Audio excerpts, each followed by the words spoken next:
Jangan, saya nggak mau diapa-apain. Mutiara. Ini beneran Mas Kenzo. Mutiara.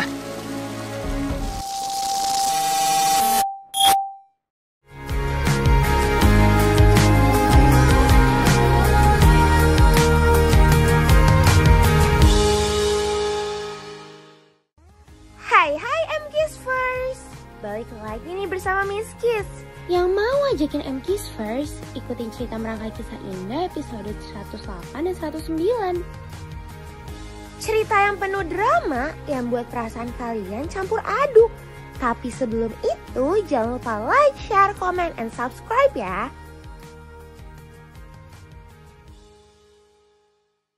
Episode ini dimulai dari Cafe Santentia yang mendapatkan orderan delivery. Ini mau gak mau membuat Mutiara yang akan mengantarkan itu sekaligus pulang. Tapi Miss Kiss curiga kalau ini adalah rencana Sandra. Baru juga Mutiara yang menyalakan handphonenya, dia sudah mendapatkan banyak pesan dari Kenzo. Bahkan Kenzo begitu khawatir ketika mengetahui Mutiara yang akan mengantarkan pesanan malam-malam. Kamu udah pulang? Iya Mas, ini udah mau pulang. Tapi sebelum pulang saya harus deliverin orderan dulu. Baru habis itu nanti pulangnya naik motor dari kafe. Jadi Mas Kenzo nggak perlu jemput saya juga. Kamu serius aja pengen nganterin makanan jam-jam kayak gini, Mutiara? Udah malam loh. Iya. Gak ada, Mutiara. Kamu tuh belum pernah bawa motor ke jalan besar, Mutiara. Ini bahaya buat kamu. Malahan bagus nggak sih Mas? Ini kan malam-malam. Jadi jalanan jauh lebih sepi. Lagian juga saya kan udah punya SIM. Jadi ya nggak apa-apa dong kalau saya misalkan ke jalan besar. Ini bukan masalah punya sama atau enggak, Mutiara. Tapi masalah jam terbang kamu bawa motor. Apalagi sekarang udah malam, bahaya buat kamu bawa motor sendirian. Kamu di mana sekarang? Saya kesana deh. Saya pengen nganterin kamu. Saya Theo sekarang, kamu tungguin saya. Aduh Mas Kenzo, maaf ya. Mas Kenzo nggak usah repot-repot. Lagian juga saya buru-buru nih Mas. Saya harus anterin orderan, gak enak kalau orang yang nungguin lama. Assalamualaikum. Mutiara. Tuh kan, Sandra sudah merencanakan sesuatu. Tapi kok ini orang yang berbeda ya sama yang tadi memesan makanan. Miss Kiss juga khawatir. Tapi tiba-tiba aja ada polisi yang menangkap orang suruhan Sandra. Tepat ketika Mutiara berangkat, Kenzo baru sampai di kafe. Dan dia benar-benar khawatir dengan Mutiara. Sampai membuat Yuda memberitahu alamat customernya.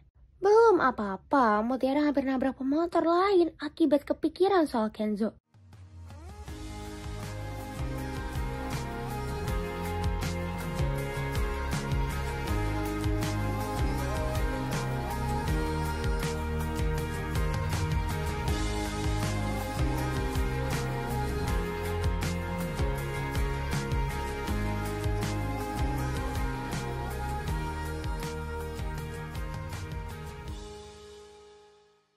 Aduh, ini semakin bahaya kalau Mutiara tidak menemukan alamat dari customer itu. Sedangkan Kenzo jadi khawatir dengan keadaan Mutiara. Astaga, M-Kiss First. Tiba-tiba Mutiara disamperin oleh orang gak dikenal. Bahkan motornya juga dibegal. Jangan! Ngapain? Enggak usah macam-macam. Tolong! Anak mau begal! Tolong! Ini motor, bukan motor saya! Tolong! Anak begal! Aduh, jangan dong, itu bukan punya saya motornya. Woi, jangan, itu bukan punya saya. Tolong begal.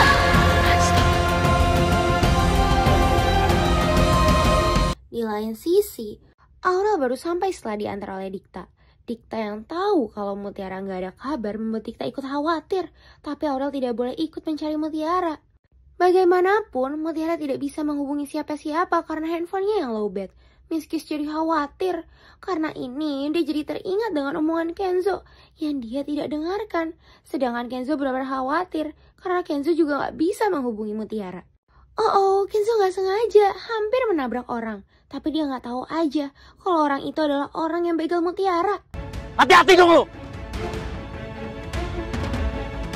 Yang harusnya hati-hati lu apa gua? Lu kan tiba-tiba tadi depan mobil gua, kok jangan nyalain gua sih lu? Lu nantangin gue!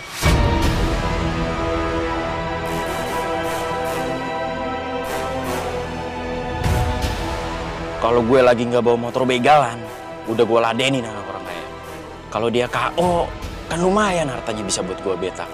Tapi gue nggak mau ambil resiko ini. Aurel yang pulang langsung menemukan Rianti yang tidur di ruang tamu.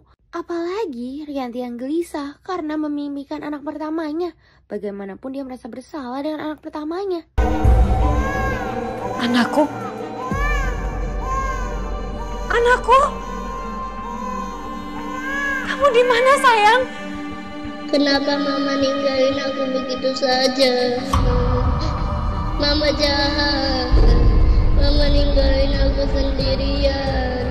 Aku gak punya siapa-siapa, Ma. Aku kesepian.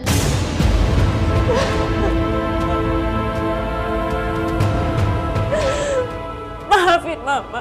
Mama jahat. Maafin Mama. Mama mohon maafin Mama. Mama gak punya pilihan lain. Mama jahat. Maafin Mama. Mama jahat. Maafin Mama. Mama jahat. Maafin Mama. Maafin Mama. Maafin Mama.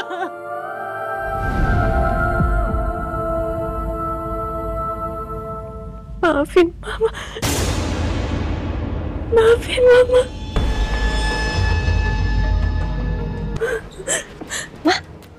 Ma bangun, Ma. Ma. Mimpi buruk ya, Ma? Ma bangun, Ma.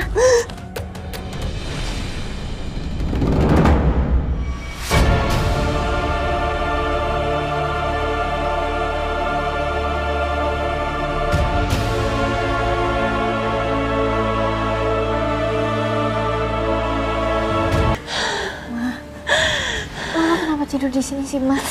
Udah gitu tadi aku ngeliat tidurnya gelisah banget. Mama mimpi buruk ya?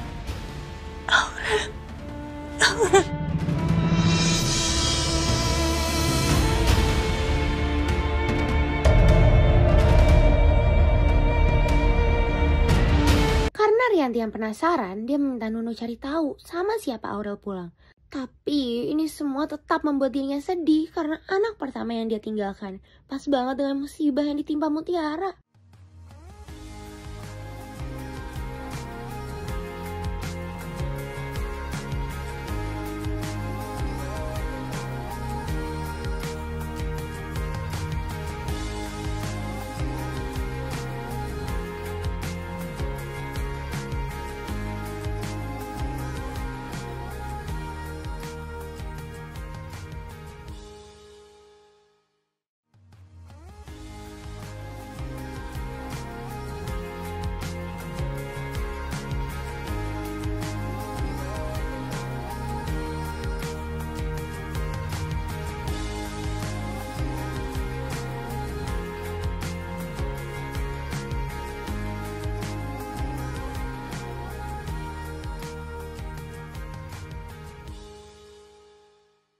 Ya ampun, Miss Kiss jadi ikut sedih. Astaga, Miss first. Miss Kiss semakin khawatir sama Mutiara. Dia hampir dicelakai oleh banyak orang. Bagaimana ini? Maaf, Mas. Tadi saya abis dibegal. Hah? Di situ. Seriusan? Iya. Mana? Kayaknya orangnya udah pergi. Saya boleh minta tolong nggak, Mas? Kasian banget. Udah duduk aja dulu, tenangin diri. Atau kalau enggak ke kos-kosan gue, deket kok. Ya enggak?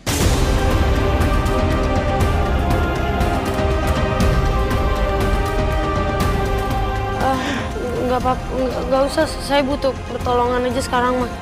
Udah, nggak usah takut. Kita bakal bantu kok. Hah? Lepasin tangannya. Lu nggak usah sebak sih deh. Mana ada perempuan baik-baik jam segini masih keluyuran. Udah deh, ini ikut kita ayo. Nggak taruh. Jadi kalian kira kalau perempuan keluar sekarang itu jam segini artinya mereka macam-macam? Ya nggak semua perempuan kayak gitu dong. Orang saya cuma nganterin makanan kok. Saya bilang nggak usah sentuh-sentuh saya. Udah ayo. Pasti.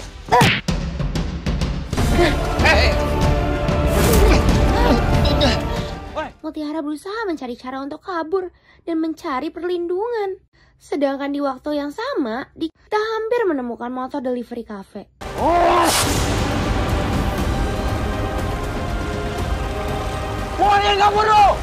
Tapi dia tetap kehilangan karena pelakunya kabur. Ini membuat dirinya mengejar orang itu. Kenzo masih khawatir dengan keberadaan Mutiara. Pas banget MK's first sama Mutiara yang tertangkap oleh laki-laki itu. Miss Kiss benar-benar khawatir.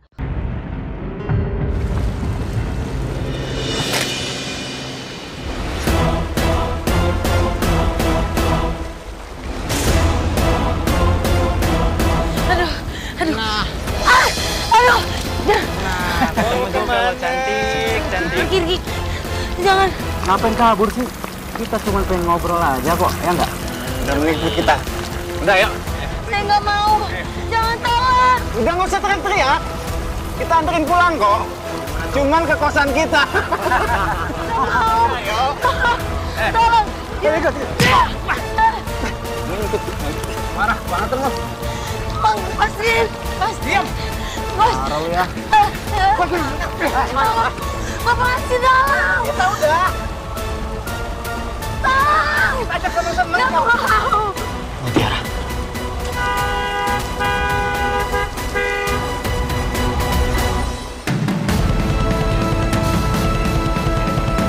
Untung aja Kenzo berhasil menemukan Mutiara. Bagaimanapun Kenzo pasti akan melindungi Mutiara. Lepasin perempuan itu!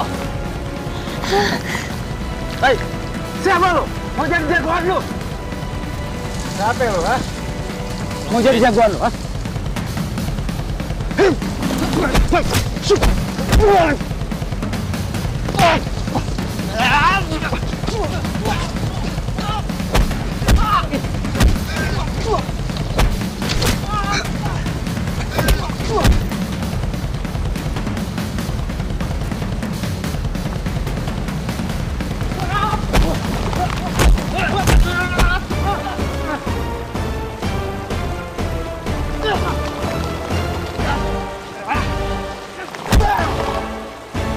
Astaga, Kenzo juga hampir celaka ini.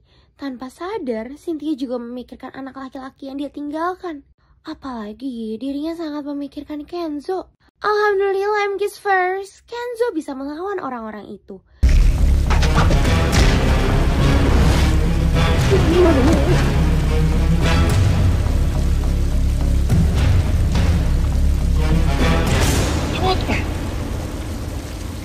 Tandain lo ya.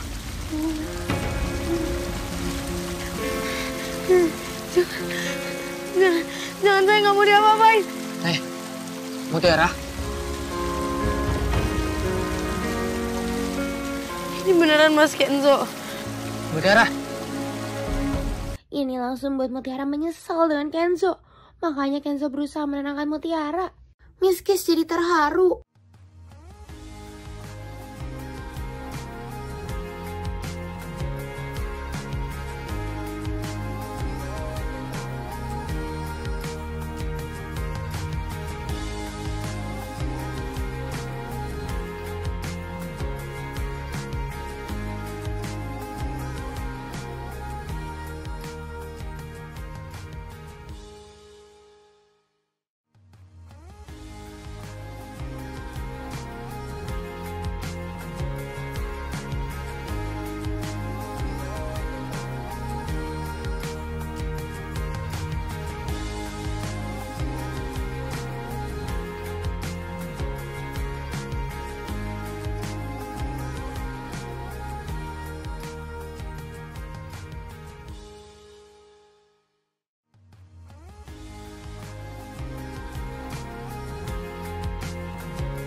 Karena ciri-ciri dari Mutiara membuat mereka akan mencari tahu pelaku dan pembegalan ini. Di lain sisi pas banget sama Dikta yang berhasil menangkapnya.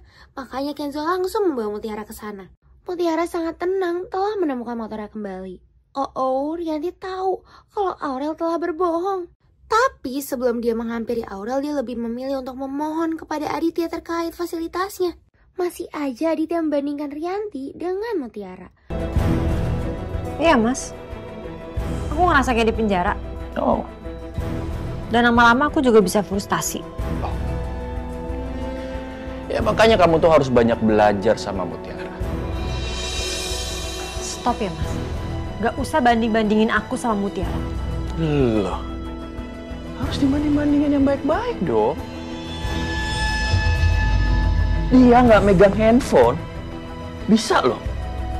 Kayak orang biasa gitu, dan kerjaannya fokus. Tapi siapa sangka kalau Rianti malah mengambil handphone Aditya. Dan ini membuat Aditya sangat panik. Setelah kejadian pembegalan itu, Mutiara, Kenzo, dan Dikta kembali ke kafe. Ini membuat perhatian mereka kepada Mutiara.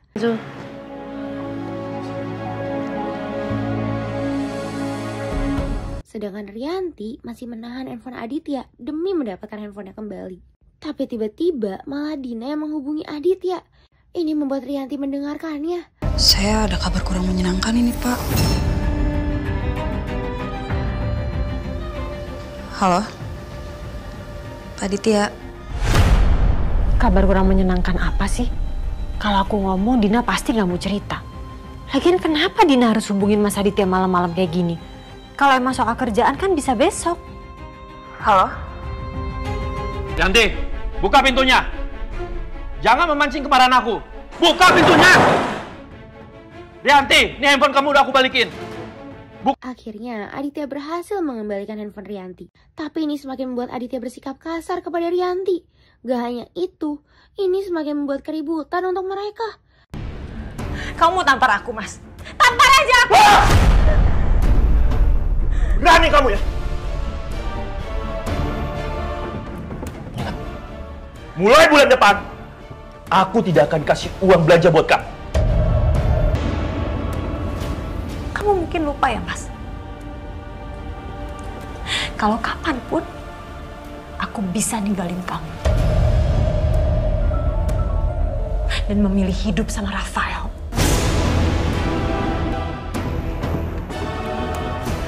Kamu berani ya? Kamu berani ngancam aku ya? Aku nggak ngancam kamu. Aku ngomong fakta.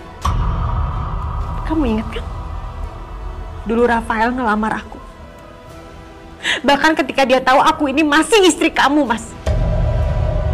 Oh, ada yang kepikiran soal Dikta. Tapi tiba-tiba aja Aurel mendapatkan kabar dari Ivan yang menang lomba. Tapi bagaimanapun Aurel belum bisa menemani Ivan terus-terusan. Miskis khawatir Mutiara masih memikirkan soal musibah yang menimpanya. Apalagi dia yang jadi sulit tidur. Dan ini membuatnya langsung berdoa. Dia bersyukur karena dirinya masih selamat.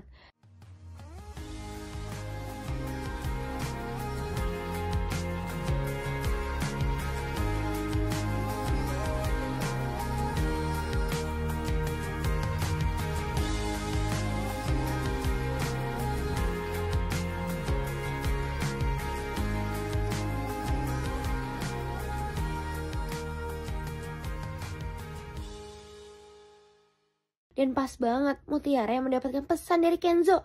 Miskis jadi baper.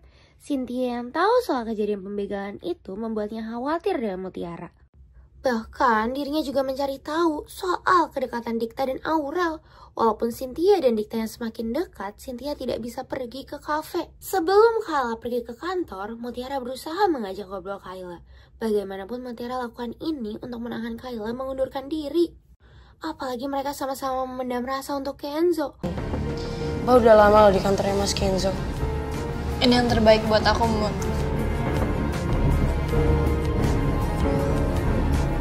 Aku sama Kenzo udah temenan sejak kecil.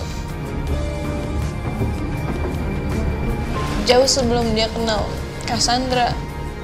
Kamu gak gampang buat aku ngelupain orang yang aku sayang sejak lama. Aku gak bisa terus-terusan pura-pura tegar. Menutup mata ngeliat dia deket sama kamu. Walaupun dia cuma jemput kantor kamu. Tapi kamu gak perlu khawatir, Mut. Aku pasti ikut bahagia ngeliat kamu sama Kenzo bahagia. Tapi aku harus tetap jauh dari Kenzo supaya aku bisa nyembuhin rasa sakit yang ada di hati aku, dan tentunya supaya kamu sama Kenzo bisa nyaman kalau kedepannya kalian mau ngejalin hubungan. Tapi Mbak Kayla, saya enggak, Mut. Ini yang terbaik buat aku, Mut. Aku benar-benar gak apa-apa kok.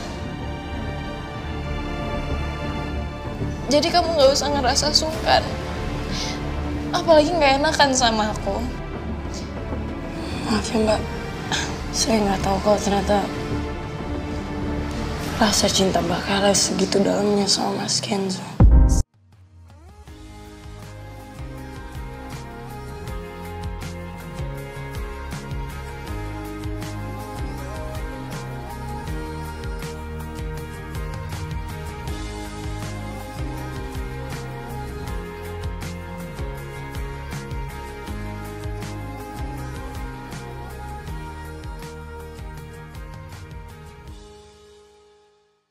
Pas banget sama Mutiara yang mendapatkan pesan dari Kenzo.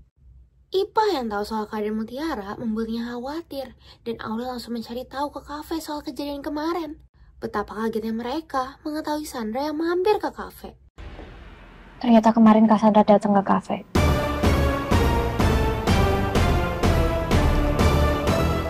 Dia nggak pesan apa-apa, dia cuma datang buat ngata-ngatain Mutiara abis itu pulang. Karena Cynthia yang penasaran dengan Aurel, dia langsung mengajak Aditya untuk bertemu. Bahkan Cynthia meminta untuk mengajak Rianti. Ternyata Kenzo datang ke rumah Sandra. Pas banget dengan polisi yang ada untuk meminta penjelasan Sandra soal pembegalan. Semalam kami menangkap seorang begal. Dan kami lihat panggilan terakhir di handphonenya adalah nomor Mbak Sandra.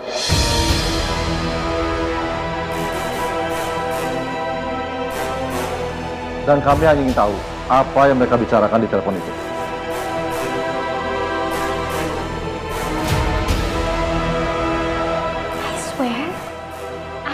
I didn't know.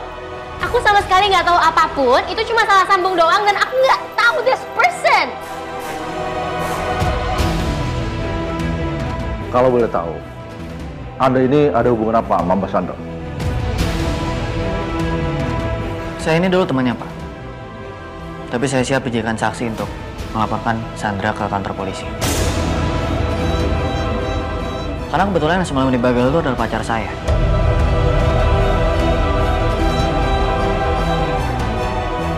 Baik, kalau begitu kalian berdua ikut kami ke kantor untuk memberikan keterangan lebih lanjut. Kalau misalkan dia dibegal ya berarti emang lagi apa sekali? Not me. Sandra, aku udah bilang sama kamu kan kalau kamu jangan main-main sama aku.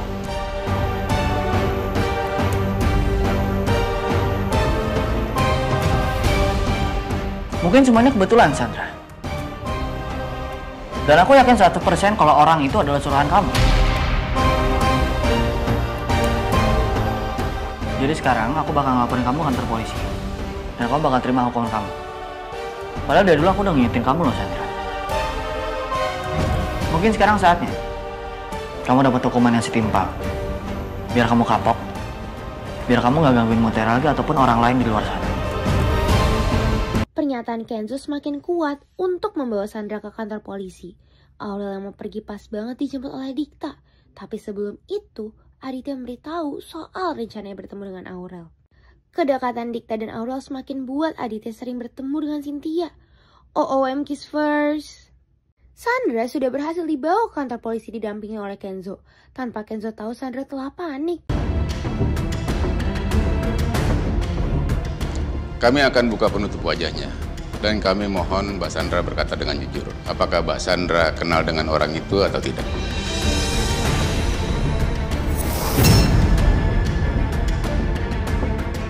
Oh my God. Masih bakal ketahuan this is the end of me. Aku yakin kali ini Sandra akan benar-benar terbukti bersalah. Udah ada saksi, barang bukti, ditambah Mutiara sebagai korban. Semuanya udah lengkap buat hukum ke Sandra. Buka penutup wajahnya.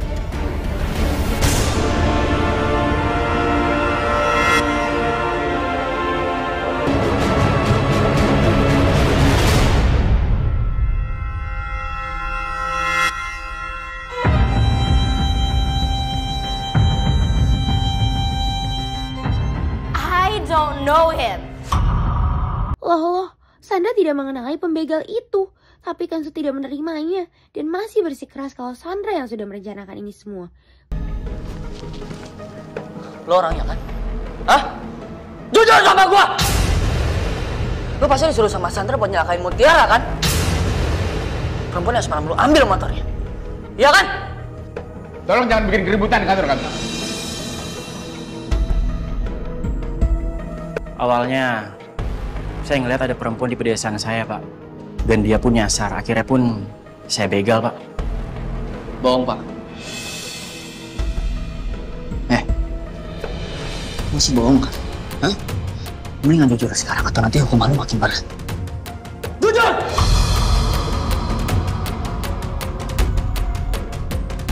Oke. Saya bakal ngaku, Pak.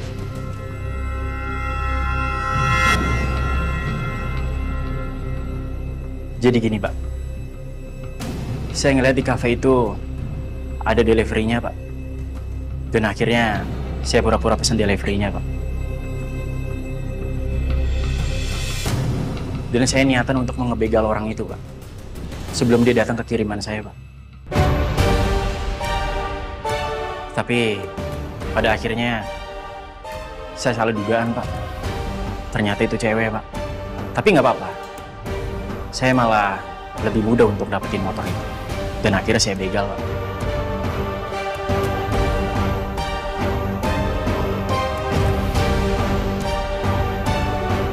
Karena ini membuat Sandra senang karena dirinya nggak ketahuan. Dan dia berusaha memohon kepada Kenzo. Tapi tetap aja Kenzo nggak mau percaya dengan Sandra. Gimana cara aku bisa percaya sama kamu, Sandra? Semenjak Mutiara kerja di kafe, kamu nggak berhenti buat bikin masalah sama Mutiara. Yang pertama, kamu nyuruh debt collector buat nagih utangnya Mutiara, padahal Mutiara nggak punya utang. Yang kedua, kamu juga nyuruh orang buat nyuri HP-nya Mutiara, kamu kasih HP-nya ke Ivan, biar kamu bisa adu domba aku sama Ivan. Yang ketiga, kamu juga udah nyuruh orang buat ngeroyokin penyanyi waktu itu kan? Biar acara di kafenya Dikta gagal. Atau mungkin jangan-jangan dulu orang yang udah nyuruh Bejo buat pura-pura jadi ayah kandungnya Mutiara juga ulah kamu, Sandra.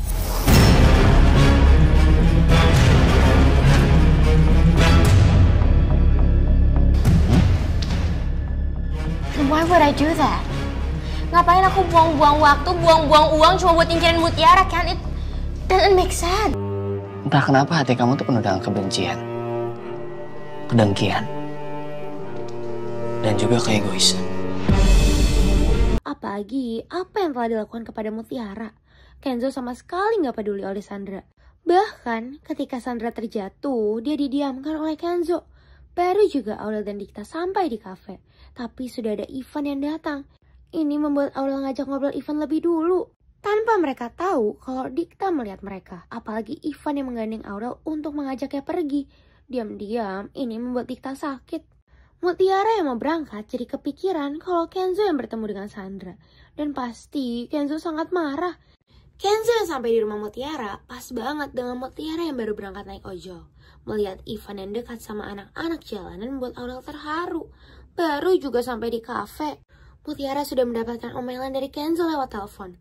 Ini malah buat Miss Kiss gemas. Sabarkanlah hati hamba menghadapi orang ini. Assalamualaikum Mas Kenzo. Kamu kalau emang udah gak mau diantar jemput sama saya, bilang aja Mutiara.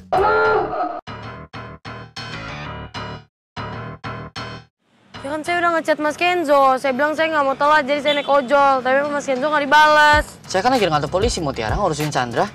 Kamu juga tahu kan? Tuh kan emang Mas Kenzo berarti sibuk di kantor polisi. Ya berarti nggak usah maksain dong anterin saya. Lagian yang capek atau repot kalau saya jemput kamu kan saya doang, Mutiara. Tugas kamu cuma duduk manis di samping saya, itu doang. Nyaman lagi. Lagian kalau kamu emang duduk manis di samping saya, mau itu jalanan macet, lampu merah nggak habis-habis, ataupun dengar penyanyi jalanan nyanyi lagu Sumbang pun nggak masalah bagi saya. Karena waktu yang paling enak adalah menghabisi barang orang yang kita sayangi.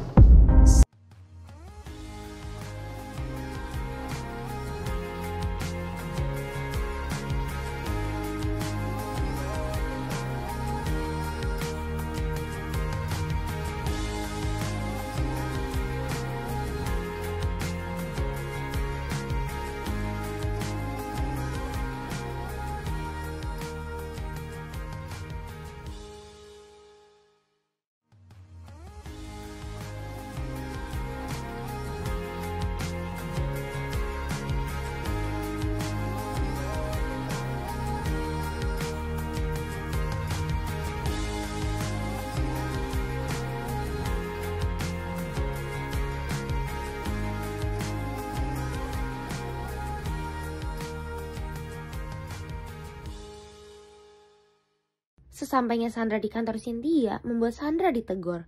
Tapi Sandra malah meminta berhenti jadi aspri, bahkan dia meminta untuk meeting dengan Kenzo.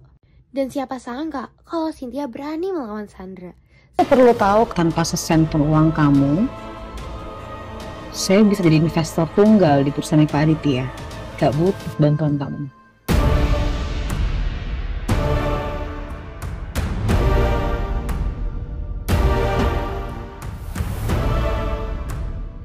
Cuma mungkin kamu nggak tahu alasannya apa. Alasan utamanya cuma untuk meminimalisir risiko. Which, kalaupun saya tahu sekarang foto berjalan lancar, dan kamu zero attitude kayak gini, mendingan dari awal saya gak kerja sama kamu. Tadi permintaannya apa? Mau meeting sama Kenzo. Come on, it's not a big deal. Mau meeting apa? Siang ini? Simpel kan? Thank you so much, Bu Cynthia. Saya udah tahu kok, kalau ujung-ujungnya pasti Ibu bakal membuat keputusan yang profesional. Setelah itu, Cynthia dihubungi oleh Aditya. Cynthia sangat ingin bertemu dengan Aurel karena kedekatan Aurel dan Dikta. Kepintaran Aurel tentang pekerjaannya semakin membuat Dikta semakin kagum. Miskis terharu. Mutiara tiba-tiba jatuh karena terpeleset. Dan hampir aja tanda lahir Mutiara ketahuan oleh Rianti.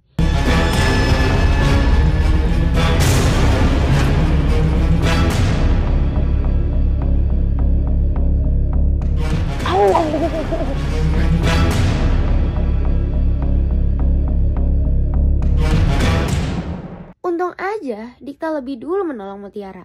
Mengetahui Aurel yang akan pergi makan siang bersama Aditya membuat Rianti curiga dan lebih memilih untuk pergi bersama Aurel. Di lain sisi, Cynthia menghubungi Kenzo untuk mengajaknya bertemu. Tapi Kenzo jadi curiga kalau dia akan bertemu dengan Sandra. Investor ini siapa ya?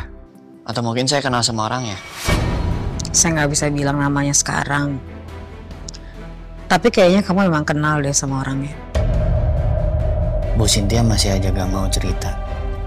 Aku jadi makin curiga. Oke, nanti saya kesana, Bu. Oke, good luck. Sesampainya di resto bertemu dengan Aditya membuat Cynthia curiga karena hanya ada Aditya di sana.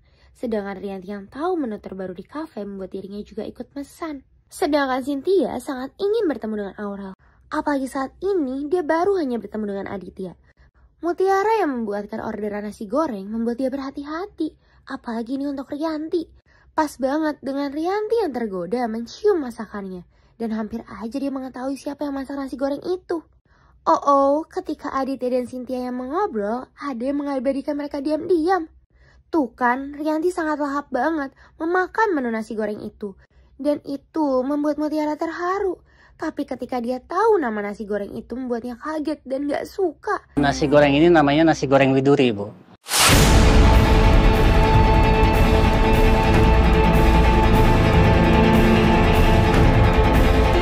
Nah, ini dia orang yang masaknya, Ibu. Gak perlu dikenalin, Pak. Bu Dianti dulu majikan saya. Oh.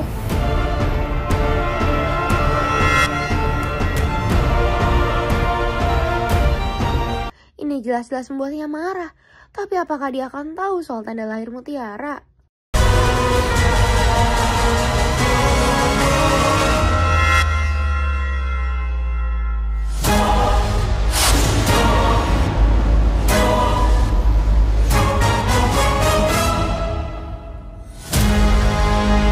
Nah, buat MKisflers yang penasaran, jangan lupa saksikan Merangkai Kisah Indah pukul 5 sore hanya di Indosiar. Sampai bertemu lagi bersama Miss Kiss.